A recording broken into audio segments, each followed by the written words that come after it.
Envision venturing into a world you never knew existed. CERN has done it again. They have uncovered a period container that is shaking the actual groundworks of what we thought we realized. There were no open dates before the 1920s and 1930s.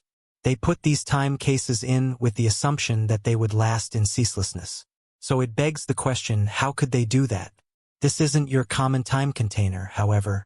It's revealing secrets that were intended to remain covered for a long time. These cases have behaved like small time machines and have preserved our past while alluding to our future. However, what happens when the reality they uncover isn't all sunshine and rainbows? Join us as we delve deeply into CERN's discovery and unwind the secrets concealed inside.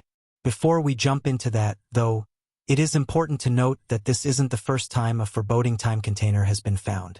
Perhaps one of the most eerie revelations of a time container was exposed sooner than we naturally suspect. Came from, in all honesty, a former mental hospital. In 2015, a development group in Indiana accidentally found this remnant from 1958, which was hidden by the staff of a now-defunct mental institution. Inside, they found a video intended as a message to the future. The specialists who uncovered this case were filled with hope and were eager to hear the thoughts and expectations of those long gone. However, their excitement quickly turned to disappointment and frustration. The sound had severely degraded over the years, leaving only a portion of the original recording intact. What is fascinating, though, is that in the surviving part of the audio, a mysterious figure conveys an obscure message. It stated something about how the specialists of the future who would come across this time case would be the only ones to tell how well the creators had resolved their treatment issues. The statement is tantalizingly ambiguous and hints at the struggles and aspirations of mental health professionals in the mid-20th century. Just as suddenly, the sound cuts off, plunging the audience back into silence. When it returns, the men in the video are engaged in a serious discussion about electroshock therapy, a controversial treatment method widely used during the 1950s. This practice, once hailed as a breakthrough in treating mental disorders, has since been heavily criticized and largely abandoned due to its harsh and often horrific effects on patients. The mental hospital where this time container originated eventually closed its doors in 1992, leaving behind a legacy shrouded in mystery.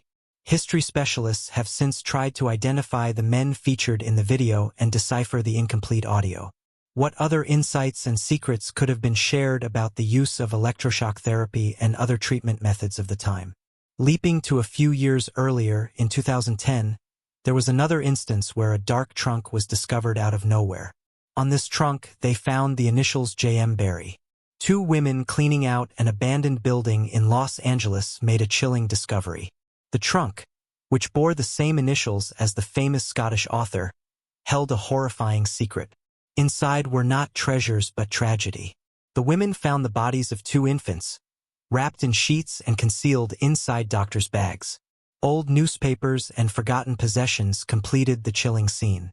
Specialists were baffled. They found no connection between the initials on the trunk and the author. Adding another layer of unease was a well-worn copy of Peter Pan, lying next to the children. An enrollment card to the Peter Pan Forest Club Resort only deepened the mystery. The bodies bore no signs of violence. An abortion was ruled out. One was a full-term baby, while the other was a tiny soul, perhaps born too soon. The chilling truth remained elusive. Was there a connection to the fantastical land where children never grew up? Or did this trunk hold a story far darker?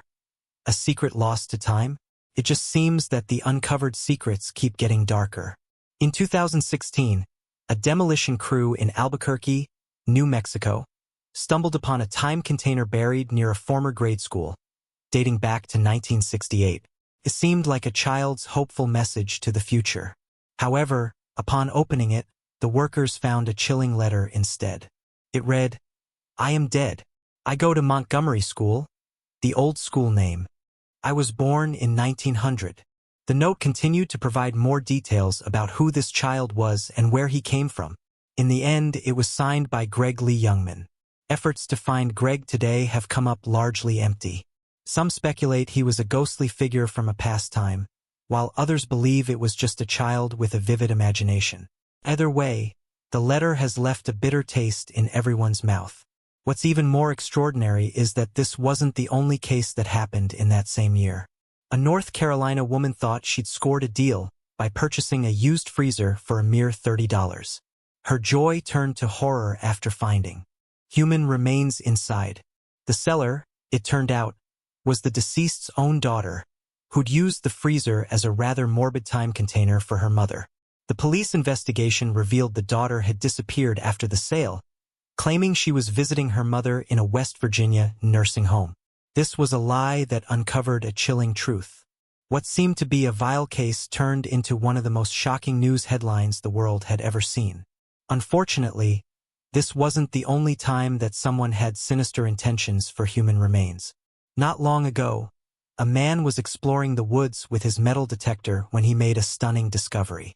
He uncovered a time container, and what he found inside was deeply unsettling. The container held a teddy bear, clothes, photographs, a camera, and a young girl's softball medal from 2003. These were all items that seemed to belong to a little girl. As news of the find spread, people began to speculate that these were not just mementos but perhaps the chilling trophies of a serial killer. The thought was terrifying. It seemed that a killer was keeping these personal items as macabre souvenirs of their victims and hiding them in a secluded forest, never expecting them to be found. The police were called in to investigate, and after a thorough examination, they concluded that the items were likely innocent memorabilia left by their original owner as a personal time container. However, despite the official explanation, the eerie possibility that these items could be the trophies of a sinister past continues to haunt everyone. The forest, once just a quiet place for a man and his metal detector, now holds a dark and unsettling mystery that lingers in the imagination. Not all containers, however, were intended to be mementos of horrific crimes. Some were carefully crafted by governments and top-tier organizations to send warnings to future generations. In January 1968, two prominent Japanese companies embarked on a remarkable project. They created a joint time container project in celebration of Japan's World Exposition Fair in 1970. Their ambitious plan was to preserve relics for an astounding 5,000 years. The upper container was ceremoniously opened in 2000 and is scheduled to be reopened every 100 years. This, of course, provided a unique glimpse into the world of 1970 and the daily lives of the Japanese people at that time.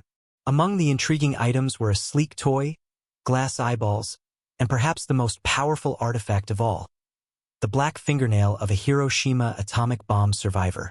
Human fingernails are made of keratin, a durable protein that doesn't decompose. It seems the makers of the time containers intended for this fingernail to serve as a stark and impressive reminder of the horrors of war, hoping to provide a lasting lesson to future generations about the devastating consequences of conflict. Regardless of the intentions behind the container, the presence of human remains made for a chilling example. Ultimately, the Japanese weren't the only ones sending warnings for the future.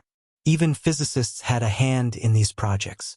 In 1939, the brilliant physicist Albert Einstein wrote a letter to be buried in a time container to commemorate the New York World's Fair. This container, now resting 50 feet underground at Flushing Meadows, is not intended to be opened until the distant year of 6939. To put that into perspective, that's about a staggering 5,000 years from its burial. Einstein's letter contained predictions about the future that are eerily accurate and deeply unsettling. Einstein spoke of the great strides made by science but noted with concern how the production and distribution of goods were disorganized. He warned that this disorder would cause people to live in constant fear of being excluded from the economic system, leading to suffering and need. His words described a world where economic instability loomed over everyone's heads, creating a persistent sense of dread. Even more chilling were Einstein's observations about human violence. He described how people in different countries kill each other at irregular intervals, which would create an atmosphere of continuous fear and terror. Einstein attributed this ongoing violence to the difference in intelligence and character between everyone and those making significant contributions to society. His words seem to echo the realities of today's world, where many still live in fear of violence and economic threats. These specific details made Einstein's message feel hauntingly relevant. Shifting to more historical discoveries that present relics, there is an intriguing case from 2010. Back in June 2010, a remarkable revelation was made following the death of Solange Bogan, who passed away at the age of 91 in the south of France. While the executor of her will meticulously sorted through her documents, they stumbled upon a record that sent chills down their spine. It turned out that Solange was the illegitimate daughter of the notorious villain, thief, and crime lord Henri Desire Landru, often referred to as the French Bluebeard. Landru was infamous for the grisly murders of 11 women, whose bodies he burned in his kitchen oven.